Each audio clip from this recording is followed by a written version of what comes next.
gang? Welcome back. Hello again, this is Alexander coming at you. This video we're going to cover the basics of how to use Skype. On our last webinar I was on, it became abundantly clear that this video was necessary. There were a couple of people after we had ended the webinar that were saying hello, hello, hello, back and forth. Is anybody here?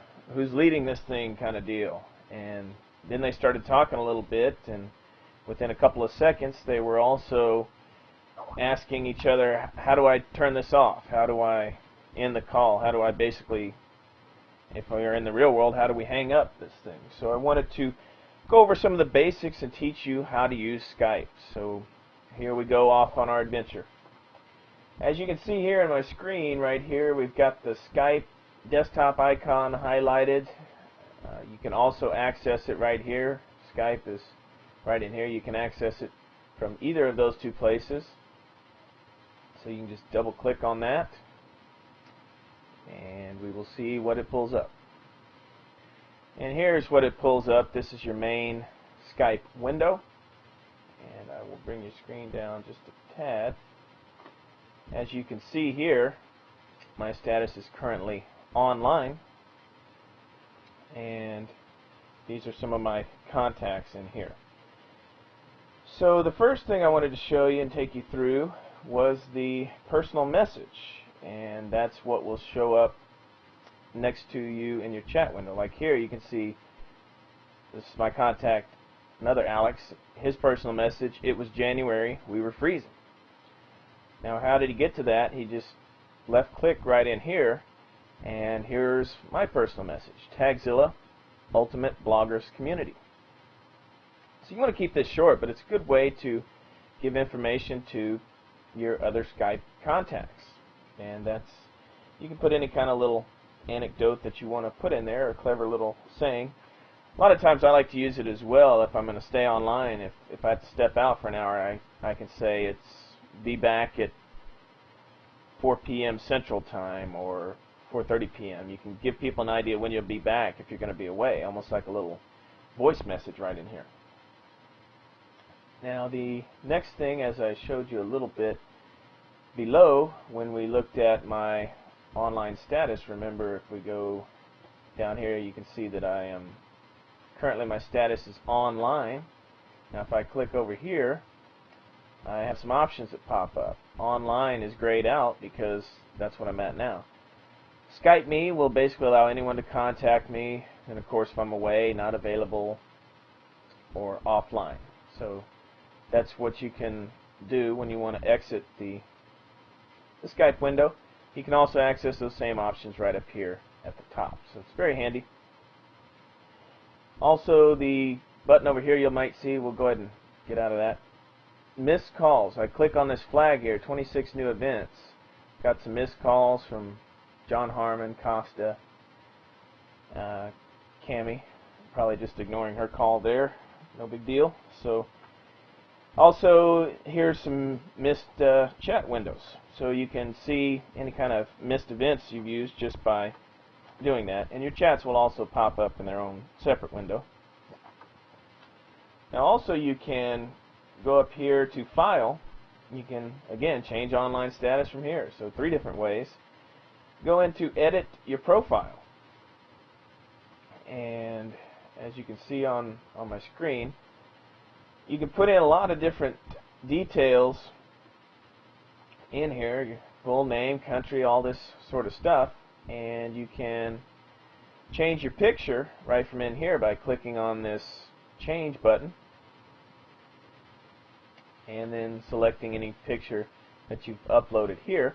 If you want to browse, you don't see a picture that's in there, you can click on the browse button and pick any picture from your hard drive. So that browse button right there. So we'll go ahead and cancel this.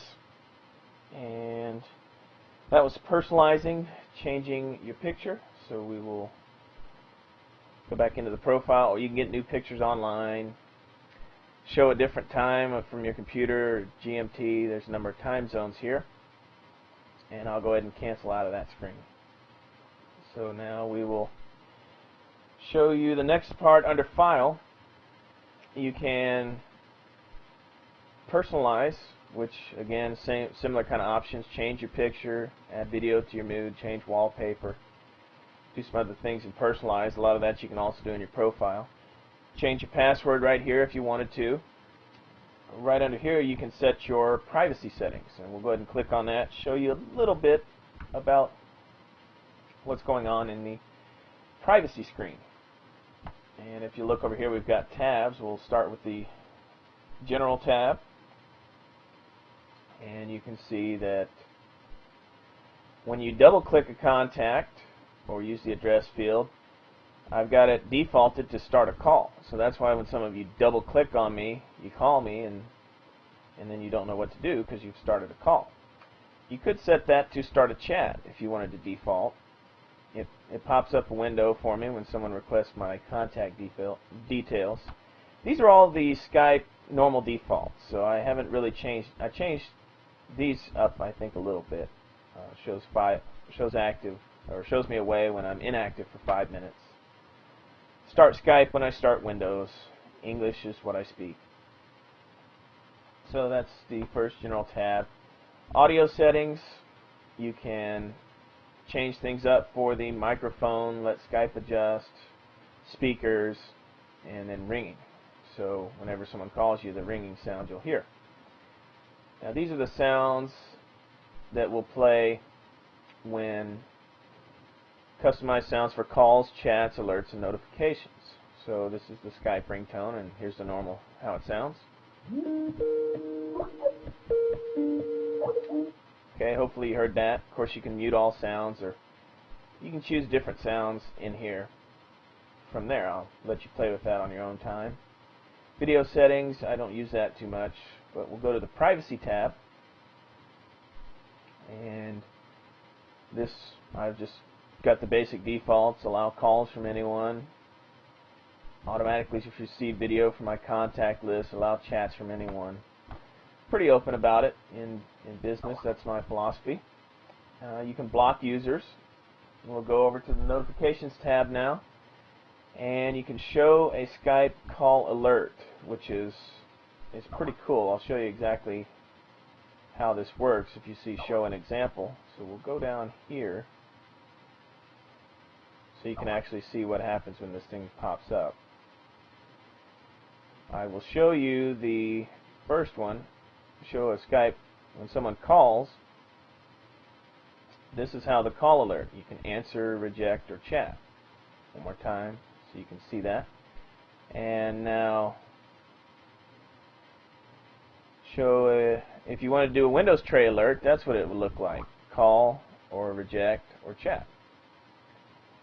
And it says right in here that pop up a window when someone requests my contact details.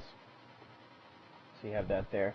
Then display a notification in the Windows tray when a contact comes online. I have that unhighlighted because I have so many contacts. I have tray icons coming up all the time. But I do want someone, when someone starts to chat with me, to notify. Someone sends me a file, birthday, and we'll go over here right quick and just show you an example of what that would look like. It's an example of a tray alert. So that's that tab.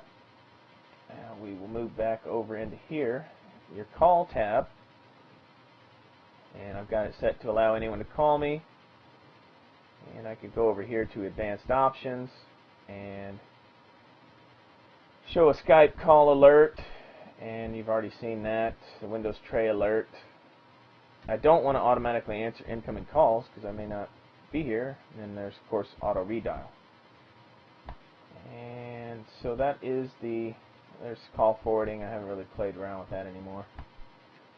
I don't have any chat or SMS type of settings, but you could play with that if you want to use it.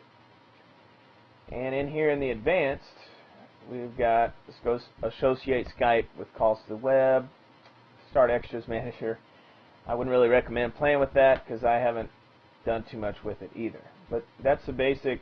This is actually the, if you go up here, you can see this is the options tab. So a lot of handy stuff in here. We'll talk about that more on part 2 of the video, where we actually go through a chat and a call. So I'll see you on the next video.